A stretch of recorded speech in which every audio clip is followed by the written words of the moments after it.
What if I told you there was an AI-powered tool that can gather and analyze medical evidence in minutes, if not in seconds, without having you dig through pages of PubMed or UpToDate? If you're busy and want to skip straight to the prompt, I've added a timestamp below so you can jump right to it and get the exact query for you to use. If you stick with me just a few minutes, you will see how effective this tool could be. Today, I'm going to show you exactly how I supplement patient care using open evidence in real time, how it fits seamlessly into my clinical workflow, especially when time and accuracy matters most. We will go through my 4-step framework built from real inpatient scenarios. So if you deal either directly or indirectly with patient care, this could be a tool that you add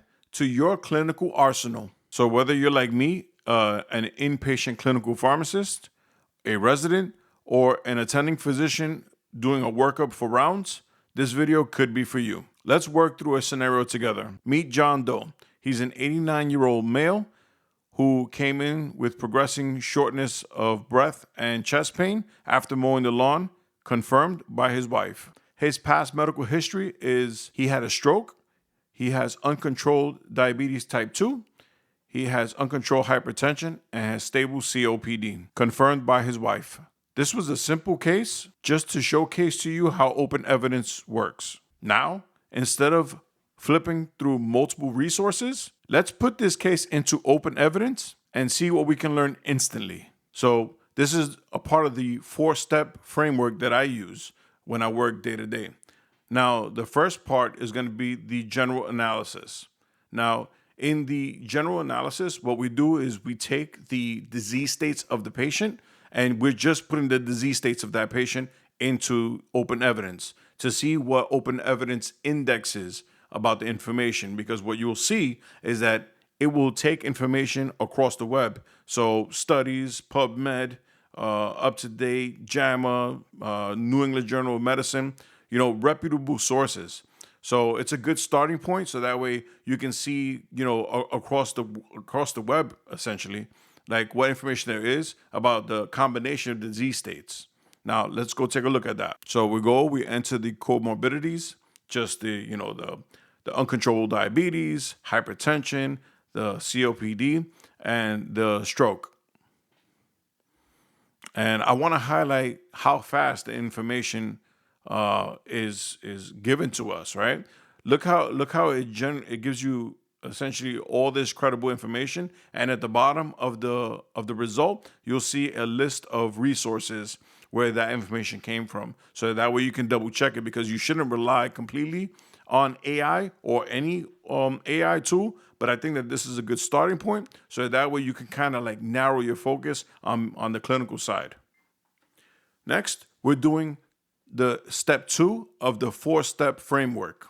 Now, what we're going to do is we're going to now apply patient-specific parameters, right? The patient was 89 years old. The patient was experiencing shortness of breath and chest pain while mowing the lawn, according to the wife. So what we're going to do is now we're going to make this specific, copy and paste it right after the original prompt and the original response, and see what it now tells us. So that's really something that I want to take, is how efficient it is and the response that you get with the credible resources. So the next thing we're going to do is step 3 of the 4-step framework. And in this, we're going to take the current medication list, copy and paste it into the same response that we've been using in open evidence, and to see what it tells us. So I want you to look at the response and focus on the additional recommendations section of the response. And this is where, like, if you're a pharmacist, you could probably shine. This will help you with being able to guide, perhaps, your frame of thought in making recommendations to providers. But the idea is that it does serve a purpose where it pretty much gathers all the information for you in seconds. All right, so finally, we're at step 4 of 4, the diagnosis analysis.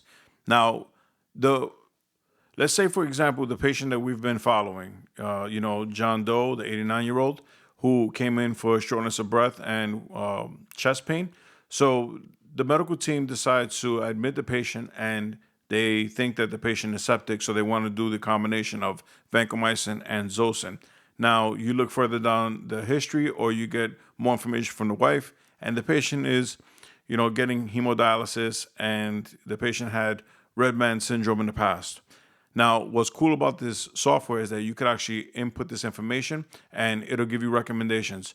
The only thing I would say is that, whatever output you get from the software, it will be helpful, but you have to be able to, filter out the information that you won't need, because it will give you a lot more information than you need. And perhaps sometimes, like I said before, it has the hallucinations. So there'll be tangents in the response that may not be applicable to the patient. So I just want you to keep that in mind. But like I said, it could be a great assistant to you and essentially anybody on the medical team. I would suggest, there'll be a link in the description for you to be able to open it and, start your own account. You'll definitely need an NPI to be able to do that. But I would recommend that you give it a shot and you tell me what you think about it below. All right, one last thing. I'm going to screenshot the prompts that I use to be able to generate all the information, so that way, when you do open your account, you could actually you have a starting point at least. But I'll screenshot it now, so that way you have the moment to at least take a picture of it and save it to your phone so you can use it later on.